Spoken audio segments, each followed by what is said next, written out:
boa noite a todos. É com muito carinho que estou aqui na noite de hoje para juntos compartilharmos do Evangelho de Jesus, que tanto nos consola, nos orienta a passarmos pela nossa existência rumo à eternidade, porque somos espíritos imortais. Mestre amigo, ampare-nos, intua-nos em nossa caminhada evolutiva. Vamos fazer a oração que o nosso irmão mais velho nos ensinou. Pai nosso que estais no céu, santificado seja o teu santo nome, venha a nós o teu reino, seja feita a tua vontade, assim na terra como no céu. O pão nosso de cada dia dai-nos hoje, perdoe as nossas dívidas, assim como nós perdoamos os nossos devedores. Não nos deixeis cair em tentação, mas livra-nos, Senhor, de todo mal, pois só a Ti pertence o reino, o poder e a glória, hoje, amanhã e sempre. Que assim seja. Então, meus irmãos, para darmos início ao estudo, eu vou ler aqui o trecho de uma das menores parábolas que tem no Evangelho, que é a parábola do tesouro escondido, que diz o seguinte, em Mateus capítulo 13. Também o reino dos céus é semelhante a um tesouro escondido num campo que um homem achou e escondeu, e pelo gozo dele vai, vende tudo que tem e compra aquele campo. Jesus, como nós sabemos, através das parábolas, ele usou dos recursos da natureza para ensinar a verdade do Pai, para nos dar o roteiro. E no Evangelho nós encontramos muitas parábolas, umas fazem referência aos pássaros, a comparar os pássaros com as aves, às flores, aos lírios. E essa está comparando o reino dos céus a um tesouro escondido, num campo. Que tesouro é esse? E que campo? Jesus, na época, ele disse por parábolas para a civilização do momento, porque é assim que tinha que ser. As consciências não são violentadas em tempo algum, em era alguma. Desde que fomos criados simples e ignorantes, enquanto espíritos que somos, nós jamais fomos violentados em nossa consciência pelo Pai. Foi-nos dado livre-arbítrio, a inteligência, a vontade, para que possamos construir o nosso caminho, para que possamos ao longo do caminho aprender e reaprender, por isso que estamos aqui reencarnados, para refazer. Então, na época que essa parábola foi dita, era uma outra civilização, com outros costumes. Antes de Jesus nós tivemos Moisés, que recebeu os 10 mandamentos, e nesses 10 mandamentos nós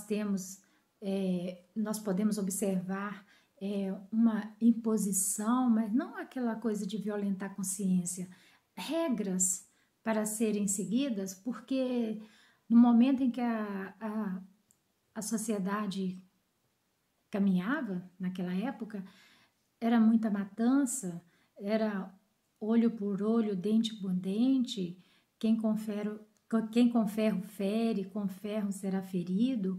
Então era se fez comigo assim, vai receber assim. Era vingança, sangue, morte. Então precisava de uma lei, de vir uma lei. E Moisés recebeu os 10 mandamentos para repassar para a civilização da época. E nesse recebimento de leis, a gente pode constatar o não matarás, não roubarás. A gente vê o imperativo negativo acontecendo, mas é porque tinha que ser assim. Precisava de uma lei um pouquinho severa para frear os instintos que estavam ali bem flamejantes. Passa um tempo, vem Jesus. Jesus não veio descumprir a lei de Moisés. Ele veio dar cumprimento à lei. Porque a lei divina, ela é imutável. Ela não muda de uma civilização para outra. A gente evolui, o tempo muda, vem o sol, vai a noite, e por aí vai, vem as estações. Isso tudo está sendo regido por uma lei divina, pela lei do Pai. Então, Jesus não veio descumprir, porque o que Moisés disse é lei divina. Roubar, matar, desejar, precisamos perdoar. Então, isso foi refeito, não foi feito de uma forma que a outra civilização pudesse entender.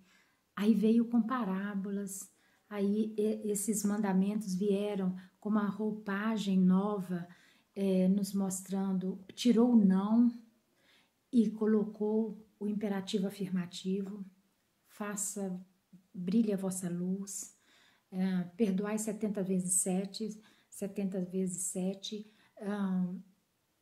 buscai e achareis, batei a porta, abrir-se-vos-á. Então, tudo de uma forma muito positiva, nos mostrando uma outra face da mesma face.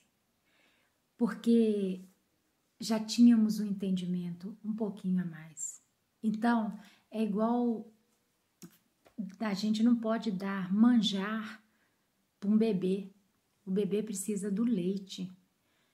Se der um manjar que é feito de leite para o bebê, ele pode passar mal, né? Pode ter uma crise estomacal. Então, é a mesma coisa que nós recebemos os mandamentos, nós recebemos as orientações do alto. É de acordo com o grau evolutivo da época. E Jesus, antes da partida, ele disse para os discípulos que ele não ia deixar os discípulos sós, e que ele prometeu o Consolador, que viria não mais em corpo de carne, mas em espírito e verdade, para falar das verdades do Pai, da verdade do Pai.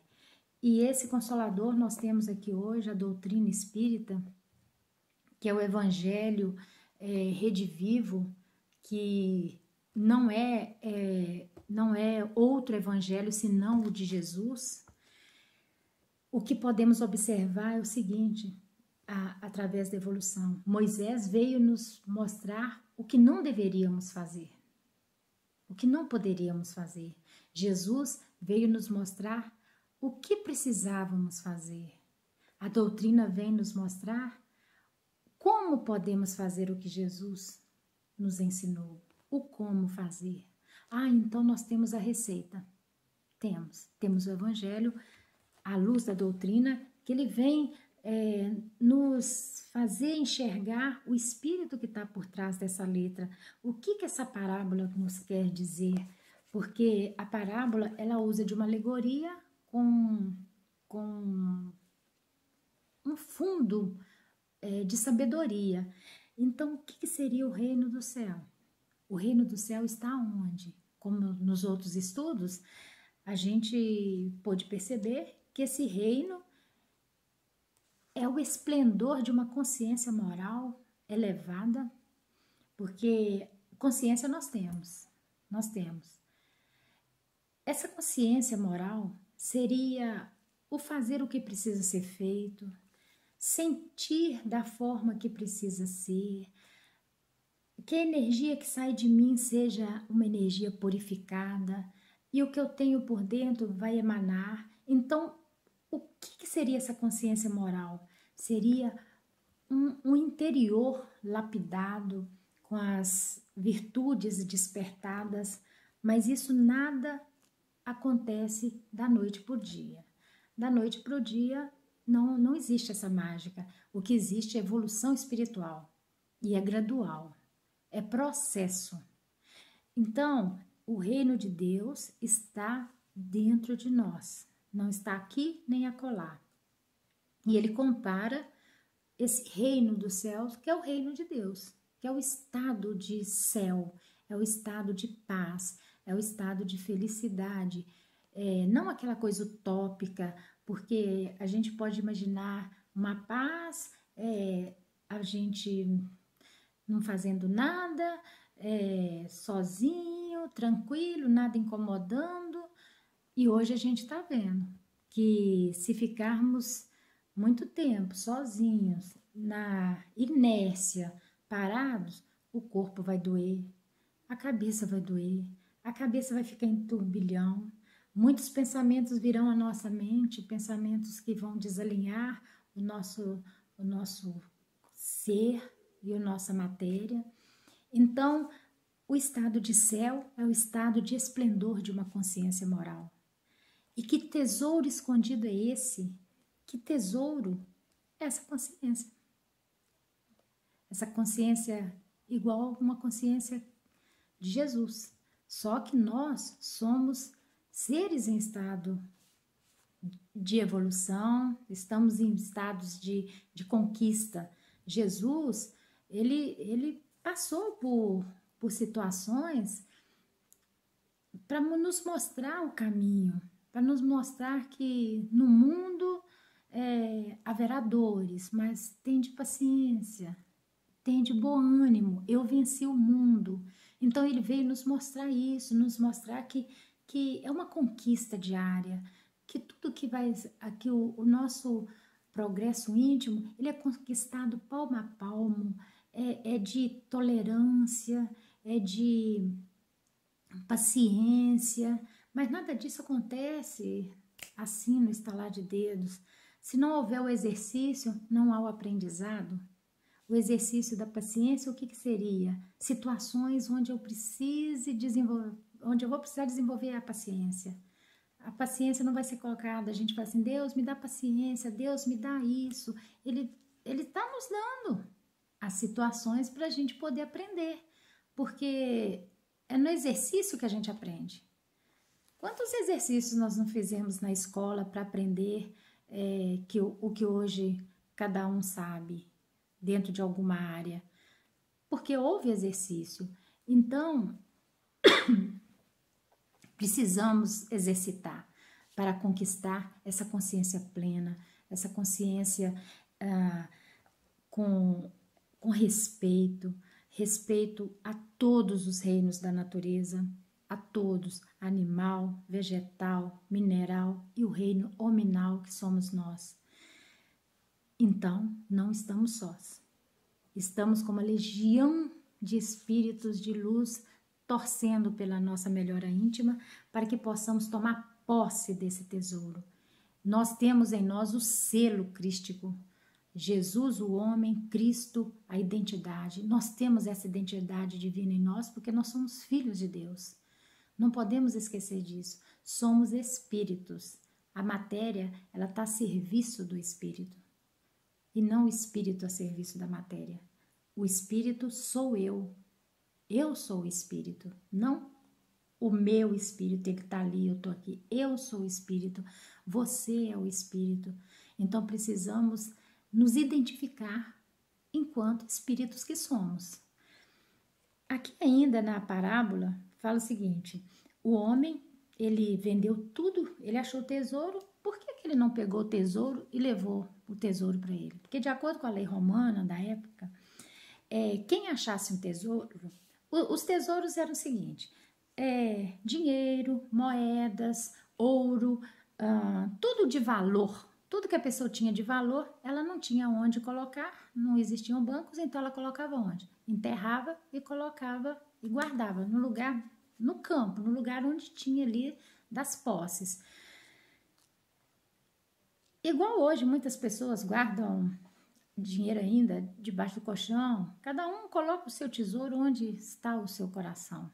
Né? Em outras palavras, eu estou falando disso, mas é em todos os sentidos. Então, na época, guardavam os tesouros debaixo do solo.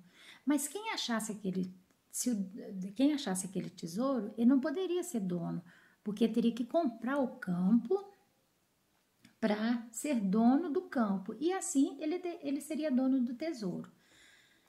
Se a gente traduzir isso, e quem não tem condição de comprar nada? Então, ele nunca vai possuir tesouro algum? Então, é privilégio de quem tem? Jesus usou dessa parábola para que as pessoas entendessem, na época, o que ele queria dizer. E até hoje nós estamos aqui tentando entender a parábola do Pai, que graças a uma doutrina vem nos desvendar, vem abrir os nossos olhos, vem colocar uma lente de aumento naquilo que a gente olha, faz a nossa cegueira espiritual melhorar a nossa cegueira espiritual para que possamos enxergar melhor o mundo externo. A gente enxerga o mundo externo com o que temos por dentro, então precisamos melhorar para ver que a beleza está do lado de fora. Que a beleza que está do lado de fora, ela precisa ser apreciada. E se às vezes a gente não vê beleza alguma, não vê nada de bom, só vê coisa ruim, como que eu estou por dentro? O meu olhar vai transmitir, vai analisar de acordo com o que eu tenho por dentro. Então, por isso que Jesus falou, não julgueis, não julgueis. Ao invés de julgar, ajudar. Por quê? Cada um enxerga a vida pelo prisma próprio, de acordo com aquilo que ele tem, que eu tenho por dentro. Ninguém vai enxergar a vida. A gente costuma falar assim, nossa, mas você não vê que é assim? Não, cada um vai ver de uma forma. Por isso que é relativo, tudo é relativo. Relativo porque nós estamos nesse plano, mas Deus é absoluto. E a verdade do Pai, ela é absoluta. Esse reino que ele fala que o homem achou, escondeu, achou o tesouro escondido e pelo gozo ele vendeu tudo para comprar. O que seria isso? O que seria vender tudo? A doutrina espírita, ela não é uma doutrina que vem nos dizer da matéria. Ela vem nos esclarecer sobre o espírito. Porque nós temos que viver como espíritos que somos. A matéria é necessária para passarmos pela prova, para passarmos pelas expiações, né? Então, precisamos da matéria, mas nós temos que viver enquanto espírito que somos. Aí, o que seria esse vender? A doutrina espírita manda vender tudo, largar tudo, pois se Paulo, ele diz aqui, ainda que eu vendesse todos os bens na parte da caridade, se não houvesse caridade, eu nada seria. Ainda que eu entregasse o meu corpo para ser queimado, se não houvesse caridade, eu nada seria. Então, a doutrina fala, ainda que eu fizesse tudo, que eu vendesse tudo que temos de material, se não houvesse essa caridade, eu nada seria. Por aqui está mostrando que não é esse vender o material para conquistar, que nós não vamos conquistar tesouros no plano espiritual, vendendo o que temos aqui no plano material. Porque, como Paulo diz, a caridade é benfazeja, ela tudo suporta, tudo tolera, ela ama na sua maior expressão. Então, não é o ato. O ato, precisamos praticar. De tanto praticar, uma hora a gente aprende. O ato, ele é o exercício. Mas o que sentimento que eu coloco nesse ato? Qual que é meu sentimento? O que eu consigo transmitir? O que sai de mim no ato que eu pratico? Quando Jesus fala que a mão direita não saiba o que deu à esquerda, são tudo para nos mostrar o que precisamos frear em nós de impulsos para que não nos machuquemos mais do que já somos machucados por nós mesmos. Porque ninguém, esse momento, essa vida que eu tenho hoje, nessa encarnação, a forma do corpo, as aquisições íntimas, o nível de entendimento das coisas, o meu grau de paciência, de impaciência, de serenidade, de raiva, de ternura, de afeto, de egoísmo, de orgulho, positivo e negativo convivendo dentro de mim o tempo todo, foi construído por mim. Esse não é o tesouro que Deus colocou, não é o selo que Ele colocou em mim. Eu que nas minhas andanças fui construindo construindo, deixando de construir. Agora, o que foi construído, está construído. Nós não retrocedemos. A vida é para frente e para o alto, como diz Kardec. A vida é para frente e para o alto. Então, nós não retrocedemos. Podemos estagnar. Mas aquilo que foi construído foi na labuta, foi no cadinho, foi naquela depuração. Então, daquilo que estamos depurados, nós já, como se diz, nós já estamos habilitados. Então, todas as nossas tendências, habilidades, tudo que temos são aquisições do espírito, não aquisições privilegiadas, porque não há privilégio de acordo com a lei de Deus. Então, se conquistamos, nós somos dono. Então, para ser dono desse tesouro, dessa consciência moral elevada, nós precisamos correr atrás de nós mesmos.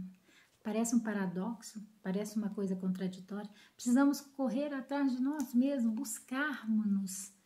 E isso se faz todos os dias. Porque se não for assim, nós não vamos chegar ao lugar que eu preciso. Eu vou precisar de mais tempo e mais tempo. Porque ninguém pode caminhar por mim. O caminho se faz ao caminhar. E é o movimento. E é esse movimento que é a beleza da vida. É esse movimento que nos move, é essa esperança que não nos faz paralisar. Então, Jesus veio nos mostrar o que fazer e a doutrina espírita como fazer. O que podemos observar?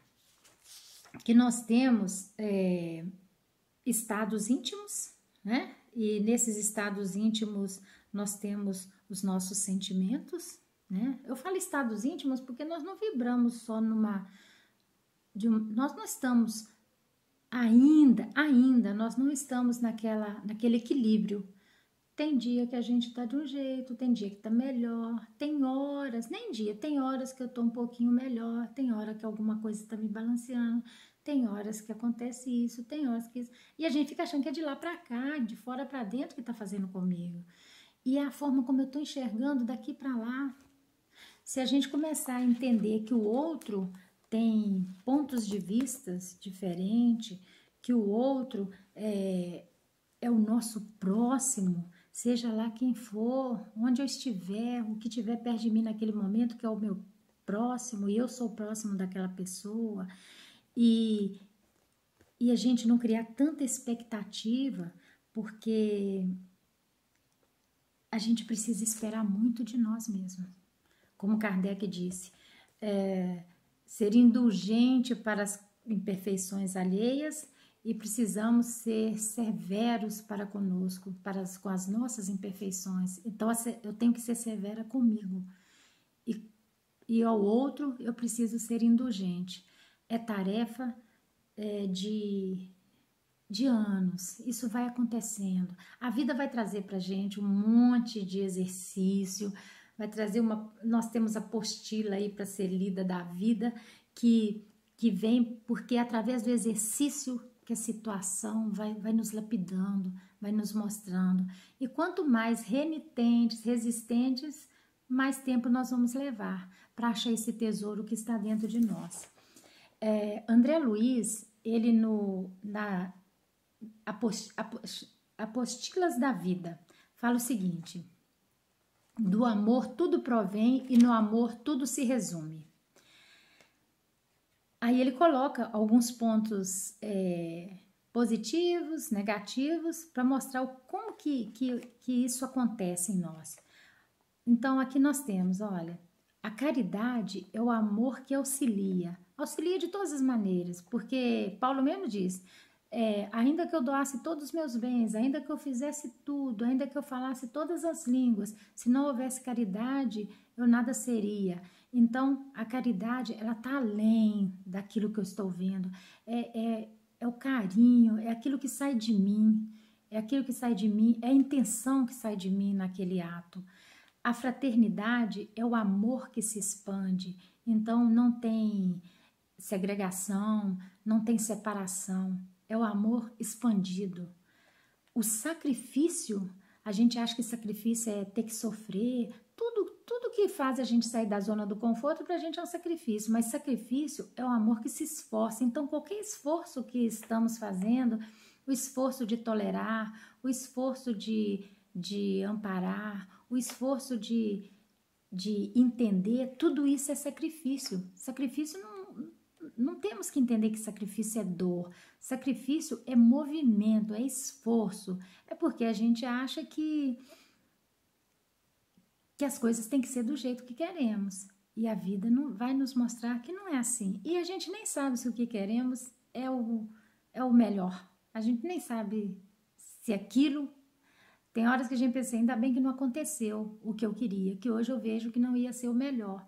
Então, e mostra André Luiz que o trabalho é o amor que constrói, o trabalho íntimo, o trabalho externo, todas as formas de trabalho são construções espirituais, construções materiais.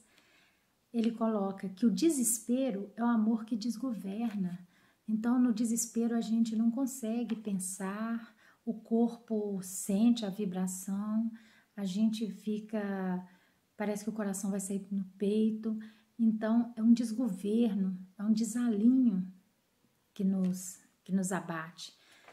O orgulho é o amor que enlouquece. Por que o orgulho é o amor que enlouquece? Porque quando a gente vibra no orgulho, nós não estamos com a razão a todo vapor. Nesse momento, estamos cegos. Por que comigo? Quem a pessoa acha que é? Você sabe com quem você está falando? Estou falando com orgulho. Então, o orgulho, ele se desvaira e faz a gente perder a razão das coisas. O egoísmo é o amor que se animaliza. Então, quando Jesus falou, vá, vende tudo que tem, esse desapego, esse egoísmo que a gente... Onde que está o seu tesouro, está o seu coração. Em que eu estou colocando o meu tesouro? O que eu consigo desapegar? Então, o que a gente pode entender dessa parábola? Que o campo é a nossa jornada evolutiva e todos têm esse campo. Não existe privilégio. O campo está aí para ser plantado, ser semeado, ser capinado, ser desbravado. O campo da nossa jornada evolutiva está aí. Está aí em processos de construção. E o tesouro é a nossa consciência moral em esplendor, com o equilíbrio dos nossos sentimentos. E isso é tarefa diária, isso é tarefa de encarnações, mas precisamos nos lapidar para que possamos tomar posse desse reino de Deus que está dentro de nós. E nós, nesse momento que estamos passando, né, todo o planeta está passando, a gente começa a rever várias coisas. Nós estamos agora no conforto ou desconforto do lar, ou sem lar, mas nós estamos em caminhada. Então, o que está acontecendo? O tempo está sendo dado de rever, de estar com as pessoas que às vezes a gente não estava há muito tempo, que é a própria família, e de não estar com pessoas que eu tinha costume de estar, e a gente vê o que é o próximo na nossa vida, o que é essa vida com freio. Às vezes a gente fala assim, eu queria tanto ficar dentro de casa, não precisar sair para lado nenhum. Estamos nessa condição. E como estamos nessa condição? E como está a nossa mente? Onde está o meu tesouro? Onde que eu estou colocando o valor? O que é a vida para mim? Estamos num tempo de reflexão, mas com ação. E de esperança. A esperança não é ficar de braços cruzados esperando. Esperança é acreditar, mas agindo da forma que podemos, com as ferramentas que temos, agindo internamente e externamente, agindo comigo, agindo com o próximo. É tanto assim que o próximo é tão importante na nossa vida. Vamos supor que eu estou passando mal, eu estou numa rua deserta, não tem ninguém ali, aí de repente passa uma pessoa, eu estou sentindo mal. Se eu falar assim, por favor, boa noite, você poderia me ajudar? Aí a pessoa às vezes pode ficar desconfiada, ou então pode se mostrar pronta, e você fala assim, me ajuda a fazer uma oração? A pessoa pensa assim, mas por que fazer oração? Me ajuda a fazer uma oração? Eu não estou sentindo bem, vamos fazer uma oração? Então, nesse momento, há uma conexão com o Pai. Há uma conexão com o Pai. Mas quem é meu próximo? Não importa. É quem estiver do meu lado naquele momento, é meu próximo. Então, nós precisamos de todo mundo. Que nem tem uma música do Beto Guedes que fala o seguinte: vamos precisar de todo mundo, 1 mais 1 é sempre mais que 2. Para construir a vida nova, vamos precisar de muito amor. A felicidade mora ao lado e quem não é louco pode ver. Deixa nascer o amor, deixa fluir o amor. Então é isso, é no dia a dia que a gente vai se fazendo. Nós não estamos prontos e Deus está nos amparando, Ele está torcendo por nós, toda uma espiritualidade superior, mandando chuvas de livros para nos ajudar a acelerar um pouco esse processo, porque não tem como voltar, é para frente. E é para frente que temos que andar. E possamos emanar nossas vibrações para todo o planeta, porque nós somos igual uma coxa de retalho. Cada um com as suas diferenças, que a boniteza é essa, a diferença de cada um. E cada um na sua diferença, nós vamos construindo uma coxa, nós vamos tecendo, nós estamos em cadeia de sintonia. Queiramos ou não, estamos sintonizados de alguma maneira, nós não estamos isolados. Então, vigiemos os nossos pensamentos, porque nós podemos ajudar ou prejudicar tanto a nós quanto ao outro. Então, o lar, que é o cadinho de depuração, como a dona Júlia sempre falava, né? E a gente aprendeu muito com a dona Júlia na questão, quando ela falava que o lar é um cadinho de depuração, é ali que a gente burila, porque a gente precisa conviver todos os dias. E a gente vai aprendendo todos os dias. Ela é a base, a família é a nossa base. Então, quando um melhora, o outro melhora, o mundo melhora. Isso não é utopia, isso é verdade do Pai. É a verdade que está aí em lei, é lei. Nós somos o homem que podemos comprar o campo. Nós já compramos o nosso campo, compramos o campo. Nós estamos na jornada evolutiva. E nós vamos conquistando o bem, lapidando as nossas arestas, trabalhando as nossas energias íntimas, freando os nossos impulsos para que possamos chegar à conquista imperecível, que é o tesouro. Ele está aqui, a nossa consciência elevada, moral, não essa moral dos homens, não a moral, é a moral do Cristo que expande luz. Nós, em nossa relatividade, nós podemos muito, ajudar e muito com as nossas melhores vibrações.